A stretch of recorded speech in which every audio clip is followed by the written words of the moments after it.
Hi. Today I'm going to be talking about my special population, which is adults with autism spectrum disorder. To give you a little bit of an outline of what we'll be going over today, we'll start with a background into autism, and then we're going to break down some specific aspects of autism spectrum disorder, specifically physiological, social, emotional, and neurological aspects. Following that, we're going to talk about why it's so important to understand autism spectrum disorder in adults and kind of apply it into real life scenarios. Then we're going to talk about the prognosis behind ASD and the quality of life for those that are living with it. And then we're going to talk about how we can understand it better, the medications that are a part of it. And then we'll start to look at some exercise related aspects of autism spectrum disorder, including exercise capacity, side effects that may affect exercise, those limitations and how they're presented, and then why it is so important and what can happen if it's not properly taken care of through exercise. For starters, a bit on the background of autism spectrum disorder. I'll refer to it as both autism spectrum disorder and ASD throughout this presentation, but it affects approximately 2% of adults in the United States. Males make up about 80% of those diagnosed with autism spectrum disorder, and the symptoms can be categorized into three domains: repetitive behavior and interests, social interaction, and communication. And we're going to look into each of those categories and those domains a little bit more in depth and how that affects their daily life, quality of life, and most importantly, exercise. Okay, looking at the physiological, social, emotional, and neurological aspects of autism spectrum disorder. Physiologically, they have poor motor control. That's a common side effect of autism spectrum disorder. They also have an increased vulnerability to type 2 diabetes, cardiovascular disease, and obesity, which shows why exercise may be so important.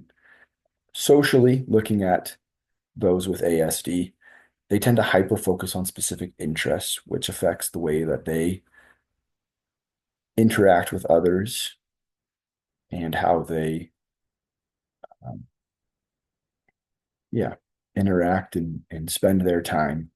Emotionally, it's categorically found that they have an inability to express emotion. They're kind of straight-faced and they don't know how to process different feelings. And then looking at that as well emotionally, they're more likely to suffer from depression, it's been found. And that's unfortunate, especially because they don't have that way to express that feeling. So it's so important to watch for.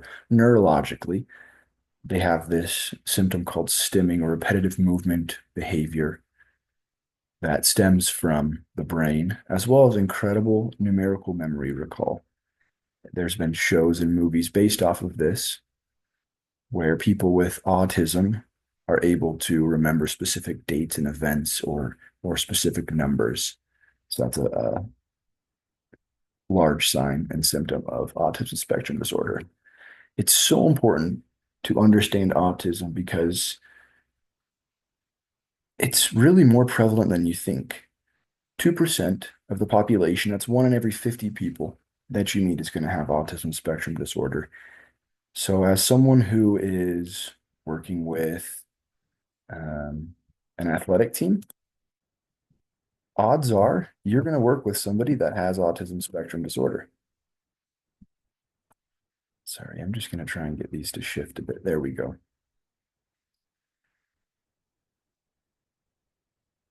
For my interest in life, coaching track and field, if I have a team of athletes and one in 50 have autism, odds are I'm going to have two or three people on my team that may have autism.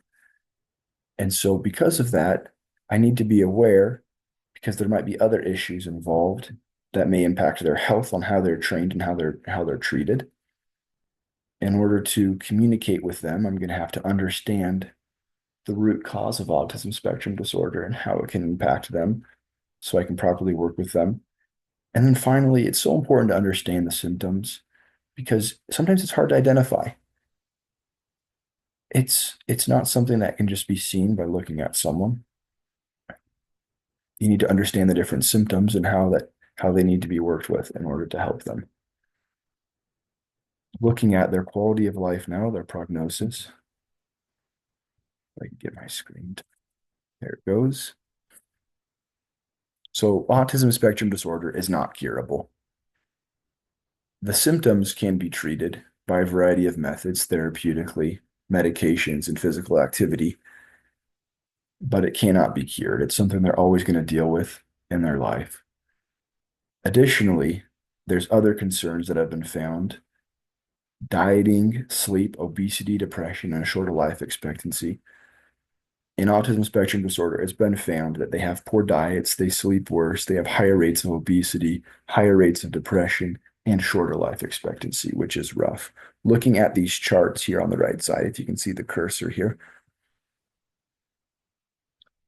those that are underweight are purple, a higher rate of that.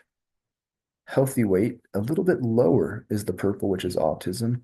Overweight, we find a trend more and more and more here. And those that are obese, you see this graph is really mostly purple. You can really look at that right there.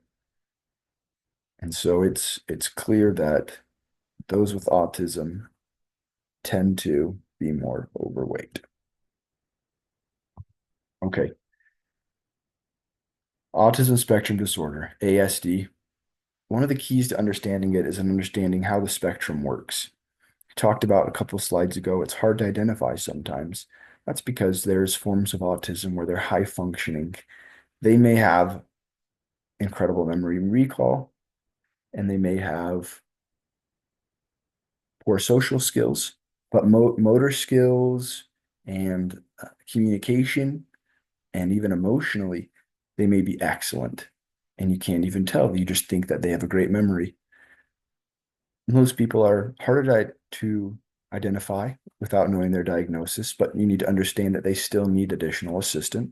And it progresses all the way to where severe autism could have someone wheelchair bound, unable to communicate nonverbal, and really in need of assistance in every part of their daily life. One of these ways to treat the symptoms of autism is medications. And two common medications here are risperidone and fluvoxamine. Risperidone really helps with motor control, helping them to be able to move and to accomplish sometimes harder daily tasks. It also reduces that aggression that comes, but the side effects are that it can cause sedation and also that it can make it hard to keep the body cool during exercise. Fluvoxamine helps with focus, neurologically helps them narrow in onto the topics that they need to be identifying instead of maybe other interests that carry their mind away. And it also controls that stimming, that neurological input that causes repetitive movement. Unfortunately, it can cause nausea or sedation as well as a side effect, so that's something to keep an eye on. Okay, I'm going to read this here. It says the biggest limiter of exercise capacity for adults with autism spectrum disorder is their personal severity of disease. While some are higher functioning, others have no mobility or are nonverbal. And so I put together a little bit of a chart here that breaks it down into three categories: their physical capacity, their verbal capacity, and their mental capacity. And within it, there's multiple different subsections to suggest what type of assistance they may need and how to work with those people. I went ahead and I put it into a Venn diagram that we can look at on this next slide and talk about. So on the top, we have low physical capacity. On the bottom, low verbal capacity, and bottom right, low mental capacity. If they have all three, issues with all three, we'll see in the middle there, it says likely they cannot exercise. They can't speak, they can't talk, they can't walk, they can't understand what's going on. That's going to be hard. If they're limited to just low physical capacity, you're going to have to start them with really simple exercises. Walking and just light movements is probably the only option. If they have a low mental capacity, It's going to require a helper to assist them with all their activities, especially for helping them understand what they're doing. They're going to have it be explained to them. And then for low verbal capacity, it requires assistance and with the communication. And then afterwards, they can progress slowly to more physically challenging activities. Looking if they have low physical and low verbal capacity, they're going to need assistance for someone to communicate, and then that assistance to do the simple exercise at the beginning. If they have low verbal capacity and low mental capacity, they're going to need a communication assistant and someone that can repeatedly teach them over and over again. But physically, it's likely that they can progress to maybe heavier or harder workouts. If they have low physical capacity and low mental capacity, likely exercise is going to be really hard for them, especially if they can't understand what they're doing. And overall, they're going to require the assistance to do those activities and maybe someone to actually physically move them.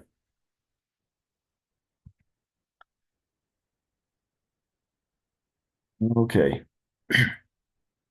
There are some specific side effects of autism spectrum disorder that affect a person's exercise capacity beyond their verbal, mental, or physical capacity.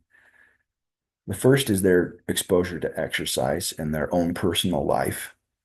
We're going to dive into that one a lot deeper on the next slide. Then, the side effects of the medication can also impact them, whether it be the nausea caused from fluvoxamine or the drowsiness caused from both degrees, from both medications, or from risperidone that need to keep the body cool while they're exercising. It doesn't have that regulatory factor that's going to have to be watched and limit their exercise ability.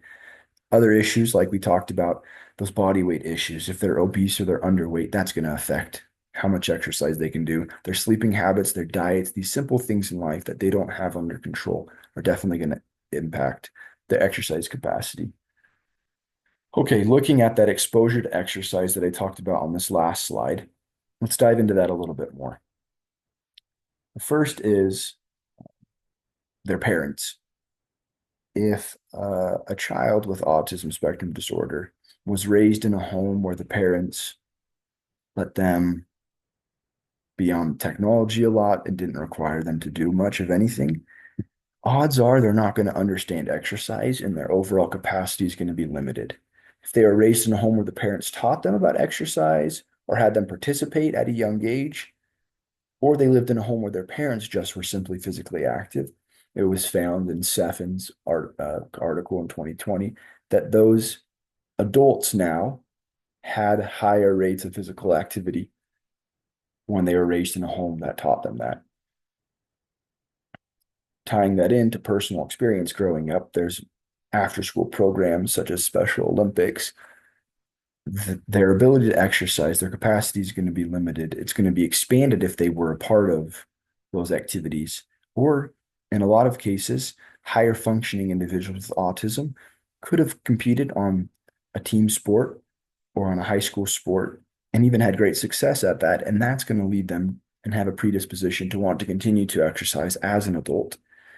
And then when we talk about that specific memory recall and a hyper focus on interests, for some it is exercise. And in those individuals, their capacity is definitely enhanced because that's what they are passionate about in their life.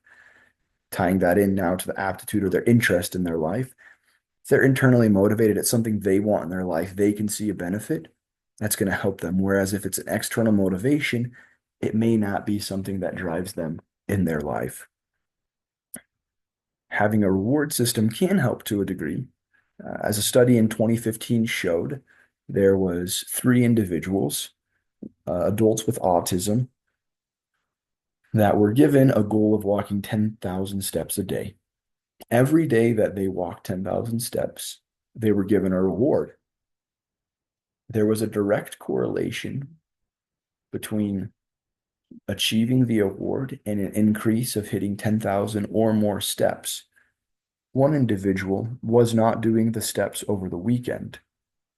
They promised that if you do the steps 10,000 on Saturday, 10,000 on Sunday, on Monday, you can get two prizes, two rewards from the prize bin.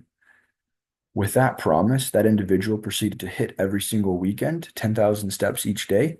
And then when Christmas break came, because of the excitement of getting the reward, they hit 10,000 steps every single day of Christmas break, except for Christmas Day itself, which just shows that having maybe that external or extrinsic motivation can help to a degree with individuals and adults with autism spectrum disorder.